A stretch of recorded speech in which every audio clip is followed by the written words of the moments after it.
¿Qué es el autismo? Si han estado escuchando este podcast o estos audios a través de los últimos meses, pues habrán escuchado en algún momento de un diagnóstico de autismo, habrán escuchado que yo me refiera al autismo como algún tipo de enfermedad o discapacidad o algún tipo de afecto o algo que afecta la mente o el cerebro. En este caso es el cerebro de mi hijo Alexander, quien hoy en día tiene 13 años y que fue diagnosticado a los 3 años. Ya tiene 10 años de estar padeciendo de este mal, digámoslo así, porque en sí no es un niño normal o neurotípico, como dicen los médicos o las personas que tratan el autismo. Ellos se refieren a las personas que son normales, a personas neurotípicas. Y las personas que no son neurotípicas, pues son aquellas personas que sufren de algún tipo de síndrome o algún tipo de problema neurológico. Por eso viene el neurotípico. Por lo tanto, el autismo a él lo afecta de una manera, digamos que particular o individual a todos los otros casos o todas las otras personas que sufren del autismo. Tienen, digamos que características que son generalizadas o que son comunes, pero cada uno es diferente en su comportamiento, en su relación con los demás, en su interactuación con juguetes o con instrumentos, con la comida, con el día, con la noche, con la bulla, con la música, con la televisión, con todas las cosas que en el día a todos nos afecta de alguna manera u otro. Algunos de nosotros tenemos problemas saliendo en el sol porque los molesta la calor, o los molesta el sudor, o los molesta el resplandor del sol. Otros no nos gusta la noche porque nos puede hacer daño el sereno, o la noche de pronto tiene ruidos que nos molestan, que los grillos, dependiendo de donde vivamos, otros tipos de sonidos que los puedan afectar o molestar. En algunos casos vivimos o tú podrás vivir en una ciudad muy congestionada, donde hay el constante tráfico de vehículos, que se escuchan los pitos, los motores, etcétera.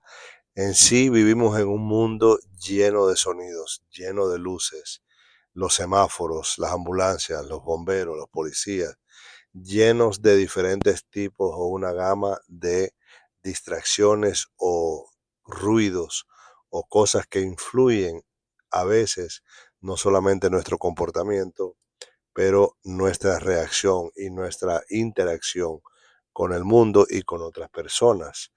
El autismo es un síndrome o es una enfermedad que afecta ese tipo de relación o interacción con las cosas que le mencioné previamente, que en muchos casos las personas que sufren del autismo no saben procesar o digerir este tipo de situación o este tipo de ambiente. ¿Cómo lo podrás digerir tú o lo podré digerir yo?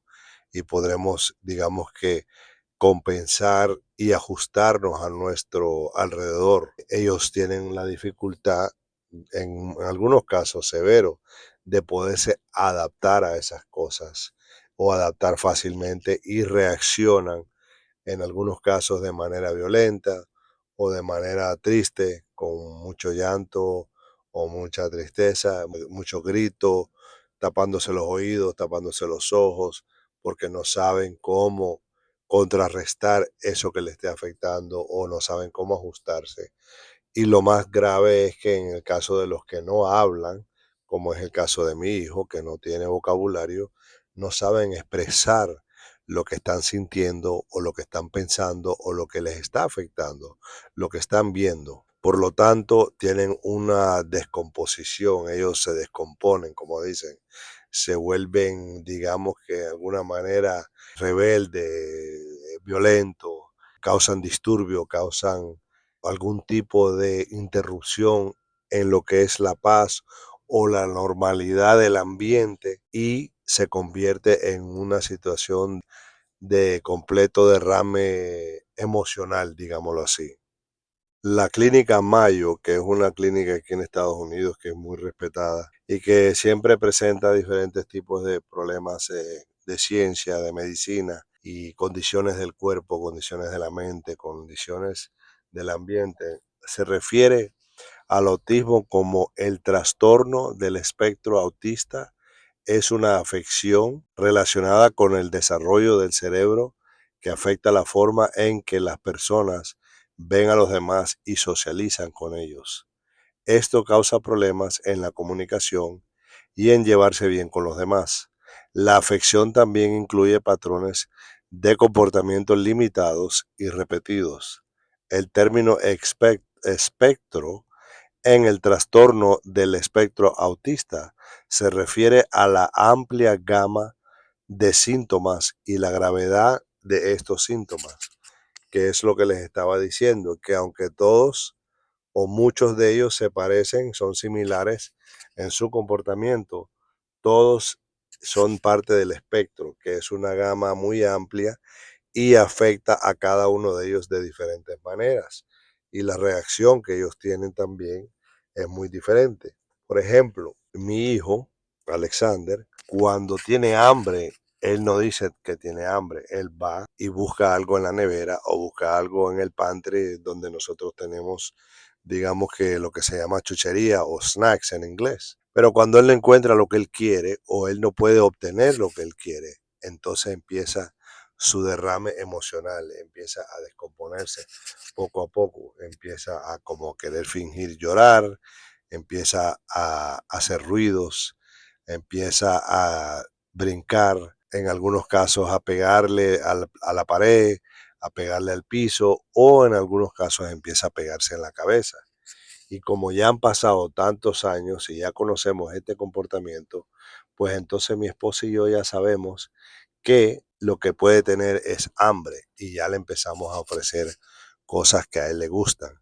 Y entonces cuando acertamos lo que a él le gusta, se lo preparamos, se lo damos, él come y ya vuelve a lo que es su estado normal, que normalmente es contento, se ríe, brinca, corre, juega, tiene una patineta dentro de la casa que la patina para allá y para acá y para allá y para acá. Brincar, correr, él corre de un lado de la casa para otra, de un lado para otro, de un lado para otro y es continuo y no para. Y es un comportamiento repetitivo que a él lo distingue en ese sentido del autismo. Otra cosa que lo distingue a él también es su impaciencia.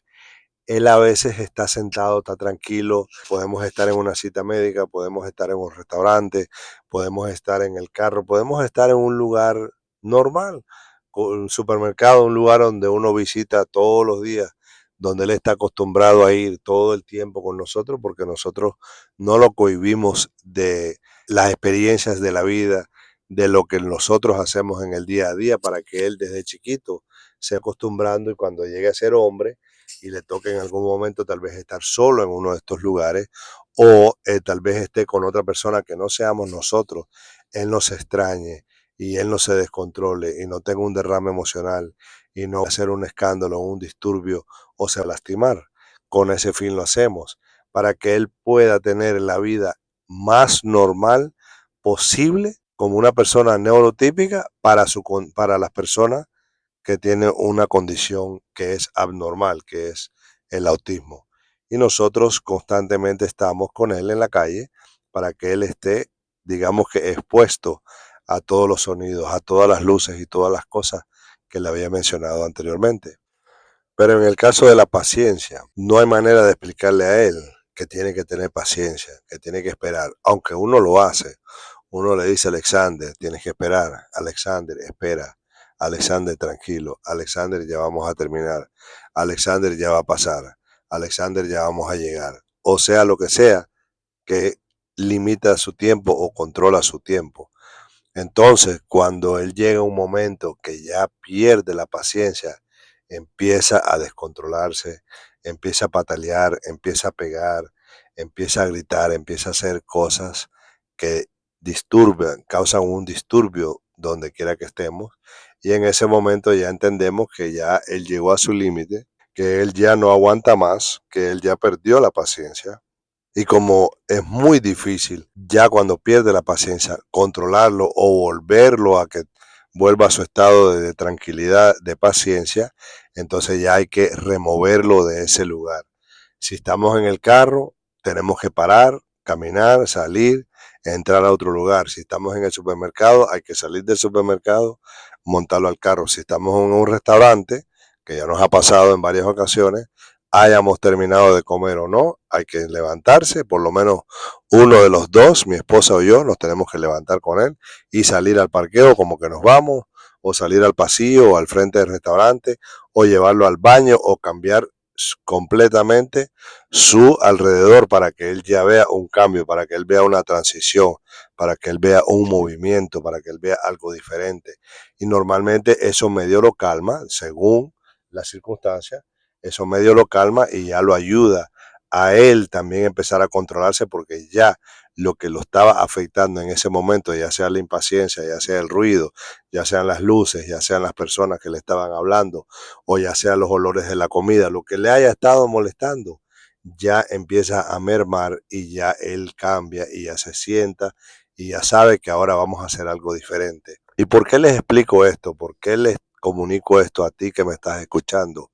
Porque yo sé que más de uno que me esté escuchando, que me va a escuchar en algún momento, está sufriendo con una persona en su vida que tiene autismo.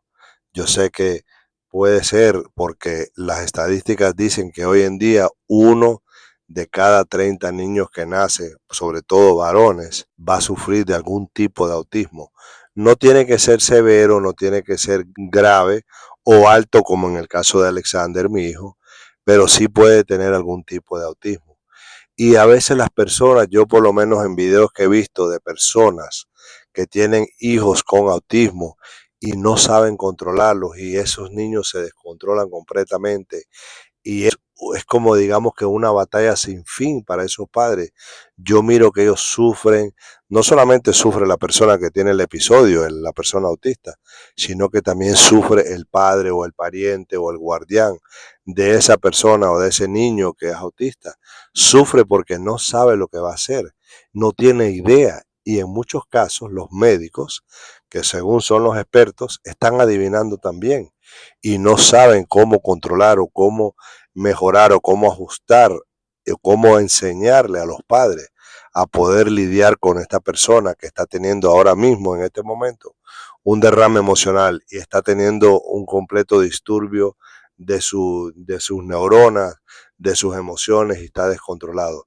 No saben cómo lo van a ayudar. Y en muchos casos, a veces estamos en la casa y pasan unas horas y estamos en la casa y yo veo que Alexander se empieza a poner impaciente y ya quiere un cambio de ámbito. Y enseguida le digo, papi, vamos. Lo monto en el carro y le digo, vamos. Y ya salimos en el carro, le bajo la ventana, él empieza a jugar con el espejo retrovisor, él empieza a mirar para afuera, él empieza a cantar, él empieza a reírse, porque ya le cambié el ámbito, ya no estamos en la casa, vamos a hacer otra cosa diferente. Y entonces en algunos casos llegamos al parque y él se baja o no se baja del carro, sale, camina, juega un poquito en el parque o no juega y se quiere quedar en el carro, yo lo dejo en el carro. Mientras que él esté tranquilo, yo lo dejo en lo que él está haciendo. Cuando ya yo veo que él se empieza a descontrolar, que él empieza a tener algún tipo de cambio en su comportamiento o empieza como a gritar o a que ya no se está riendo, sino que está como medio, quiere llorar y ya lo veo un poco incómodo, como que se empieza a pegar en la cabeza o le empieza a pegar al tablero del carro o si estamos en la casa le empieza a pegar al piso. Cuando ya yo veo esos cambios sutiles que muchas personas tal vez no la captan enseguida porque no saben lo que es el autismo o no lo conocen a él, yo enseguida digo, ya, hay que hacer un cambio. O tiene hambre, hay que darle algo de comer, que normalmente es cada 2 horas él tiene hambre, porque come como muchos niños o muchas personas que sufren de autismo, son un poco contumeliosos con la comida y no comen todo lo que uno come o lo que las personas neurotípicas comen o lo que a mí me gustaría que él comiera. Él come mucha chuchería o él come cosas que tal vez no tienen mucha nutrición o no come mucha proteína, entonces lo que él come no lo sostiene por mucho tiempo, cuando mucho, hora y media, 2 horas y media y mucho lo sostiene lo que él come. Yo trato de darle siempre algún tipo de proteína, o trato de darle una barra de proteína, o trato de darle algo que yo pienso que lo pueda llenar. Ahora le estamos incorporando arroz y frijoles, arroz con carne molida, le estamos incorporando poco a poco comidas suaves que contienen mucha proteína que él pueda digerir, que él pueda masticar. En algunos casos se la traga porque no la quiere masticar porque le da un poco de asco, pero por lo menos lo ingiere y así recibe nutrición y recibe de un poco de proteína. Pero bueno, con esto quiero terminar hoy. Más adelante, a medida que va desarrollando el canal, que recibiendo sus preguntas o sus comentarios, puedo elaborar más sobre lo que es el autismo y le puedo dar otros ejemplos de lo que es el comportamiento de Alexander y cómo él se está desarrollando a medida que va madurando o que va entrando a su adolescencia y próximamente a ser adulto. Y con esto me despido, les agradezco nuevamente su sintonía y les pido que por favor, si les gustó este audio, si recibieron algún tipo de valor, si aprendieron algo, por favor denle al like y compártalo con todas sus personas. Gracias.